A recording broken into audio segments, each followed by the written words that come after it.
we meet again.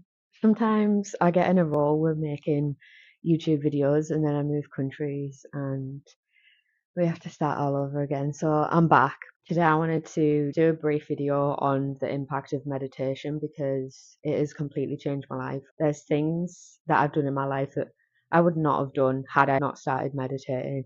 I just hosted a 7x7 meditation challenge.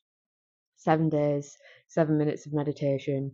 It's for beginners, it's for advanced. We go through different techniques of meditation because when you have a purpose, it gives you that drive. Yes, I meditate every day, I practice yoga every day, but I have been in the trenches with the resistance that comes up in the beginning of your meditation journey. I was so motivated to get away from what I was feeling at that time. But a lot of people don't see that they can change, they don't have the motivations. I wanted to make meditation cool because I became a yoga teacher in 2021 when it was lockdown just for something to do. I became a 300-hour yoga teacher last year in Sri Lanka with Barefoot Yoga School. My practice had got away from the impact that meditation had on my life, so I wanted to bring it back to basics because meditation was the easiest thing to do. You could open an app and you could literally do it laying in bed, because in 2019, after I'd just gone on medication and all sorts of other chaos in my life, I was not getting out of bed until after 10 a.m, sometimes even midday. I had no purpose. I was moping around. I was depressed. I had no goals. Meditation was the easiest thing. I started to read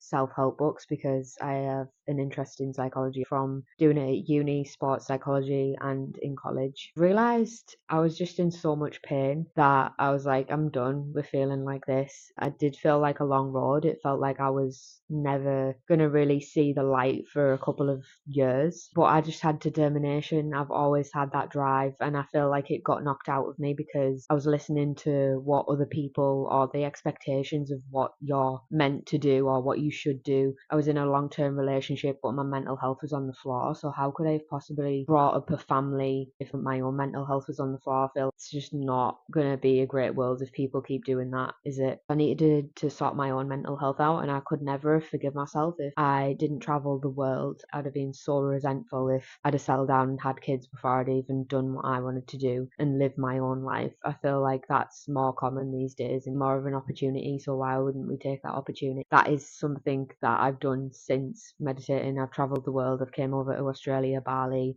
been in Asia, completed my YTT in Sri Lanka, which was amazing. Started jiu-jitsu. I've got rid of toxic relationships. I've started to actually tune in on what I want to do, create a life that I want rather than the expectations of other people or old beliefs about what people think you should do. And it just feels amazing. I'm not gonna lie. For years, I was thinking, when is this gonna end? With meditation, yes, it's changed a lot in my environment, but I also just want to say how back when I was feeling so disconnected, I don't think I realized by suppressing the negative emotions, I was also suppressing the joy as well. More recently, because things are falling into place for me, I have felt so much more joy, the negative emotions deeply as well, but I think that's part of life. A big part of meditation and yoga has been to cultivate my ability to feel instead of suppressing everything that I was feeling, because those big negative emotions just felt like crap, and not knowing how to process all the anger, all the anxiety, all the stress that I had experienced for years. Literally my 25 years of not expressing emotion, I have took some time to myself over the last 5 years. I've been hosting that 7x7 meditation challenge. I wanted to bring this because I know the resistance that you can feel in the beginning of meditation.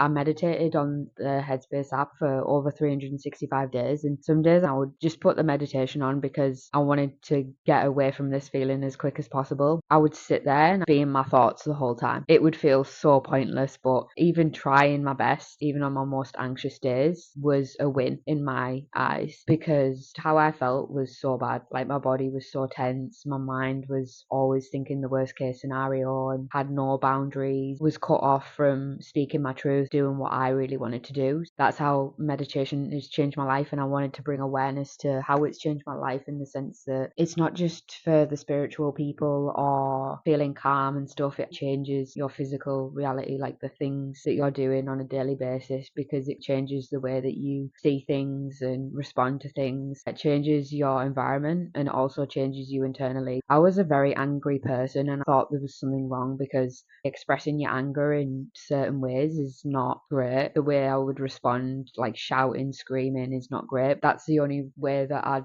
known, unless your parents are emotionally mature and know how to soothe you, express emotions properly and communicate, then how are you gonna ever learn? Because it's not taught in school. I would express unhealthily. Drinking is normal at home every single weekend. I got out of that once I'd realised that I started taking medication, and it wasn't great to drink on that anyway, but I'd started to realise I needed a clearer head, and having a hangover on a Sunday and spending the whole day in bed was just not something that I wanted to do anymore. And that's also when I started jiu-jitsu as well. I'd rather go and train jiu-jitsu and get like way more satisfaction from that than going out drinking. In the beginning, people really couldn't believe it. They were like, how do you have the self-control to not go out drinking? And I was like, yeah, because jiu-jitsu is just way more entertaining. I get way more out of that than having a hangover. Probably also socializing with people that I wouldn't even socialize with, because where are they now if I wasn't drinking? Why would I trade some dead conversation over a couple of drinks that's only going to give me a headache tomorrow, instead of something where I'm exercising, socializing with people, I'm learning a new skill, I'm increasing my confidence, I'm switching off from everyday life, able to choke people out, way more beneficial than a hangover and some dead conversation, in my opinion. Externally, it's changed my life emotionally, the way I respond. Started to read self-help books. I was so motivated because I felt like shit, and not many people have that motivation, but I just felt so bad. I was like, I know I can change, and this change needs to happen ASAP. Over the last couple of years, yoga has took over a little bit, doing my yoga teacher trainings. This is why I wanted to come back to this 7x7 meditation challenge, because it literally changed my life. Like, it made me realize how much I was living in my head and in my thoughts. I'm also working on reset ritual, small daily practices that help break up your day. For me, I'm a very A-type personality. I love progression, I love growth, I love the satisfaction that comes from that. A lot of the time I forget to take breaks, and that's how I burn out. Implementing those things into my daily life has enabled me to function as a better person. They're not burning out as much. It's exactly what I needed. It's about emotionally regulating yourself, releasing the emotion, reflecting, processing, and just taking some downtime, because in today's world we're constantly on our phones, we're constantly doing things, checking off our to-do list. Even when we're chilling and watching telly, we're scrolling on our phones. So there's very little periods where we're just relaxed, nothing's going into our eyes. Even just reading a book or going for a walk without music, that doesn't rarely happen, and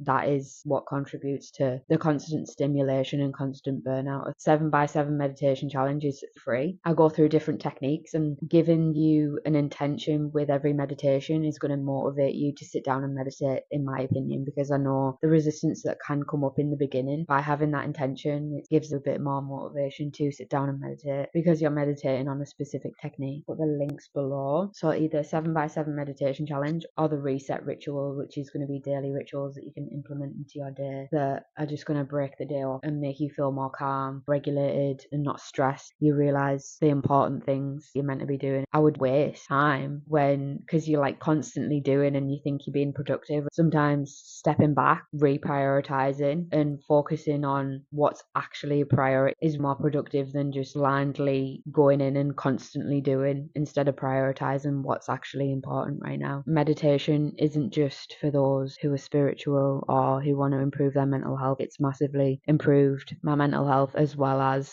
my ability to relax, my ability to express in a calm manner, my ability to regulate myself, my ability to connect with other people, remove toxic relationships, remove things in my environment that are making me feel like shit, because I gained that awareness and because I wasn't just constantly in my thoughts. The meditation allowed me to become aware of the things in my environment that were making me feel like shit. So I started to change them, and then also tuning into what I actually wanted to get out of life, starting to take steps to make that happen. It's completely changed my life. I want to help change your life. A meditation challenge for the next 7 days. The link is below. Or if you want to add these practices to your daily life to help consistently regulate yourself and feel like your most empowered self whilst feeling calm, no stress, then go to the reset ritual, which is going to be launching in a couple of months. There's an early bird offer on right now if you want to jump in with no fancy sales page. These are the exact things that I needed when I was depressed and anxious and just super disconnected disconnected from myself, because emotional regulation isn't taught in school. I think if I'd been taught emotional regulation, I probably would have been able to concentrate in school more, because I really struggled in school, but I am such a nerd. Jiu-jitsu, yoga, psychology, weight training. I want to be a master at everything. If I was emotionally regulated when I was at school, I would have done so much better. There was so much going on. You just can't concentrate when you're not emotionally regulated. This is what I mean, and this is how it brings more focus. When you've processed all the emotion, 25 years of unprocessed emotion. That's why I've took some time for myself over these last 5 years. So if you're someone who struggles to express, you feel tense in your body, you need that safe space, I'm here